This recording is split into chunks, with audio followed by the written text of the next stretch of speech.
Bakıda otelde 25 yaşlı kişinin meyidi tapılıb. Doğru Xəbər Azərbaycan bildirir ki, hadisə ötən gün saat 13 radələrində paytaxtın Yasamal rayonu Əbdürrəhim bəy Haqverdiyev küçəsində yerləşən Jade otelində baş verib. Bakı şəhər sakini 2001-ci il təvəllüdlü İbrahim Kərimovun üzərində zorakılıq əlamətləri olmayan meyidi aşkarlanıb. Baş vermiş faktla bağlı rayon prokurorluğunda araşdırma aparılır.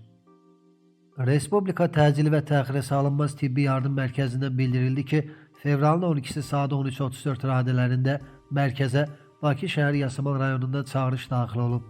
Briqada tərəfindən 2001-ci il təvəllüdlü şəxsin həkimə qədər ölüm faktı qeydə alınıb. Naxçıvan Dövlət Universitetinin tələbəsi vəfat edib. Doğru Xəbər Azərbaycan bildirir ki, bu barədə universitetin sosial şəbəkə hesabında məlumat paylaşılıb. Belə ki, Ekologiya Mühəndisliyi ixtisasının 1-ci kurs tələbəsi Sadiqli Elif Gəray qızının uzun sürən xəstəlikdən sonra həyatını itirdiyi açıqlanıb. Allah rəhmət eləsin.